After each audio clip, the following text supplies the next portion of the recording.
ಯಾವ ಕಥೆದು ಹೇಳ್ತೀರಿ ಈಗ? ಕನಕಾಯಿ ಕತೆ ಬಲರಾಮ.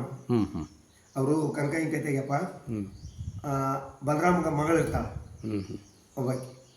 ಆಕಿನ್ನ ಸುಭದ್ರಿ ಮಾಡ್ಕೋಬೇಕನಕ್ಕೆ ಅಭಿಮಾನ ಮಗ್ಗ ಬಡವ್ರ. ಬಲರಾಮಂದೇನು ಕೌರವ ಮಗ ಶ್ರೀಮಂತರು, ಅವ್ರಿಗೆ ಕೊಡ್ಬೇಕನ್ನೋದು ಬಲರಾಮ. ಕೃಷ್ಣ ಒಳಗಂದೊಳಗೆ ಏನು ಬಲರಾಮ ಬೆಳತನನ್ನು ಹೋರಾಟ ಮಾಡಿದ್ರು ಒಳಗಂದೊಳಗೆ ಕತ್ಕಂದು ಎತ್ಕೊಂಡು ಹೋಗಿ ಅಭಿಮಾನ್ಯಾಗ ಲಗ್ನ ಮಾಡಿಸ್ಬಿಡ್ತಾನೆ. ಘಟದ ಗಜ ಎಲ್ಲ ಕೂಡ ಅದ್ರಾಗ ತಂಗಿ ಮುಂದೆ ಹೇಳ್ತಾನೆ ಬಲರಾಮ ಹೇಳ್ತಾನೆ ಕೊಡಗಲ್ಲ ವಾಂದಿ.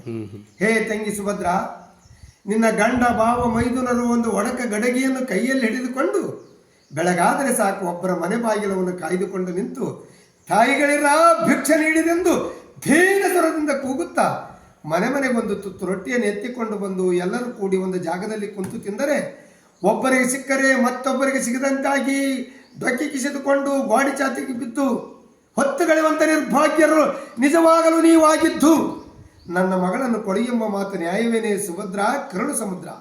ಹೇ ತಂಗಿ, ನೀನು ಆ ಬಡ ಪಾಂಡವರಿಂದ ಹೋಗಿದ್ದರೆ ಹೊಟ್ಟೆ ತುಂಬ ಕೂಳ ಕಾಣದೆ ತಿರಿದುಂಡು ಬಂಡಾಗಿ ಇಷ್ಟೊತ್ತಿಗೆ ಎಲ್ಲಿ ಬಿದ್ದು ಸತ್ತು ಹೋಗುತ್ತಿದ್ದೇನೋ. ನಿನ್ನನ್ನು ತಂಗಿ ಎಂದು ಕರೆತಂದು ಸುರಕ್ಷಿತವಾಗಿ ಮನೆಯಲ್ಲಿಟ್ಟುಕೊಂಡದ್ದಕ್ಕೆ ನಿನಗೆ ಅನ್ನದ ಮದವು ಹೆಚ್ಚಾಗಿ ನನಗೆ ಶಾಪವನ್ನು ಕೊಡಲಿಕ್ಕೆ ಬರ್ತೀಯೇನು?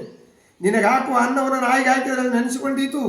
ಹೇ ತಂಗಿ, ಸೀಮೆಯೊಳಗೆ ಭೂಮಿ ಇಲ್ಲದೆ ಹುಚ್ಚರಂತೆ ದಿಗಂಬರರಾಗಿ ಮೀಸಿಯನ್ನು ಭುಜದೊಳಗೆ ಬೆಳೆಸಿಕೊಂಡು ಗಡ್ಡವನ್ನು ನಾಭಿ ಕೆಳಗೆ ಹಾಕಿಕೊಂಡು ಕೊಂಕಳ ಕೂದಲವನ್ನು ಟೊಂಕಕ್ಕೆ ಬಡಿಸಿಕೊಳ್ಳುತ್ತಾ ಕೂಸ್ಮ ಕೇಸರಿಗಳನ್ನು ಮೊಣಕಾಲ ಕೆಳಗೆ ಬೆಳೆಸಿಕೊಂಡು ಹಸಗೆಟ್ಟು ಮಸಿಮಣ್ಣಾಗಿ ಕಡಿಯುವ ಏನು ಸೀರಿನ ಕಡ್ತಕ್ಕೆ ಹೊಡೆಯಲಾರದ ಎರಡು ಕೈಗಳನ್ನು ತಲೆಗಳನ್ನು ತುರಿಸಿಕೊಳ್ಳುತ್ತಾ ಹೊಡೆಯುವ ಬಿರುಗಾಳಿ ಜಡಿಯುವ ಪೇರುಮಳಿಗೆ ತಡೆಯಲಾರದೆ ತಂಡಿಯಿಂದ ಎರಡು ಕೈಗಳಿಂದ ತಲೆಗಳನ್ನು ತುರಿಸಿಕೊಳ್ಳುತ್ತಾ ಹೊಡೆಯುವ ಬಿರುಗಾಳಿಗೆ ಆಸುವುದಕ್ಕಿಲ್ಲದೆ ಉದುರಿದ ಎಲೆಗಳನ್ನು ಹಾಸಿಗೆಯನ್ನು ಮಾಡಿ ನಿದ್ರೆ ಇಲ್ಲದೆ ತಪಾಸ್ ತೆಗಿತಿರುವುದು ಇದು ಒಂದು ನ್ಯಾಯವೇನು? ಇದು ಹಾಗಿರಲಿ, ನಿನ್ನ ಗಂಡನೆಂಬ ಅರ್ಜುನನೆಂಬ ಬಣ್ಣನು ಸನ್ಯಾಸಿ ವೇಷ ಧರಿಸಿ ನಿನ್ನನ್ನು ಕದ್ದೊಯ್ದು ಮದುವೆಯಾದದ್ದು ಇದು ಒಂದು ನೀತಿ ಏನು? ಇದು ಹೀಗಿರಲಿ, ನಿನ್ನ ಭಾವನಾದ ಭೀಮನೆಂಬ ಕೂಳಪಾಂಡ್ಯನು ಆ ಬಕಾಸುರನ ಬಾಯಿ ಬಡಿದು ದಾಂಡಿಗೆತನದಿಂದ ಬಂಡಿಯನ್ನು ತಿಂದದ್ದು ಇದು ಒಂದು ನೀತಿ ಏನು? ಇದು ಹೀಗಿರಲಿ, 5 ಮಂದಿ ಗಂಡರು ವಿರಾಟ ಪರ್ವದಲ್ಲಿ ವೇಷವನ್ನು ಬದಲಿ ಮಾಡಿ ರಂಡಿಯಂತೆ ಮೈ ಬೆಳೆಸಿದ ಬಂಡ ಭೀಮನು ಗಡಬರಿಸಿ ಪಡಗಮಂ ತೊಳೆದಾನೆ ಆತಕ್ಕೆ. 5 ಮಂದಿ ಗಂಡರು ಹೆಂಡತಿಯನ್ನು ಸೋತು ಸಭೆಯೊಳು ಸೀರಿ ಸೆಳೆಯುವುದನ್ನು ಕಣ್ಣಾರ ನೋಡುತ್ತಾ ರಂಡಿಯಂತೆ ಮೈ ಬೆಳೆಸಿದ ಬಂಡ ಭೀಮನು ಚೆಂಡು ನೆಲಕ್ಕೂರಿದನು ಇದು ಸೂರತನದ ಲಕ್ಷ್ಯವೇನು? ಇಂತಹ ಭ್ರಷ್ಟರಿಗೆ ಸತ್ಯವಂತರು ಸದಾಚಾರರೆಂದು ಹೇಳಲಿಕ್ಕೆ ನಿನಗೆ ನಾಚಿಕೆ ಬರುವುದಿಲ್ಲವೇನು?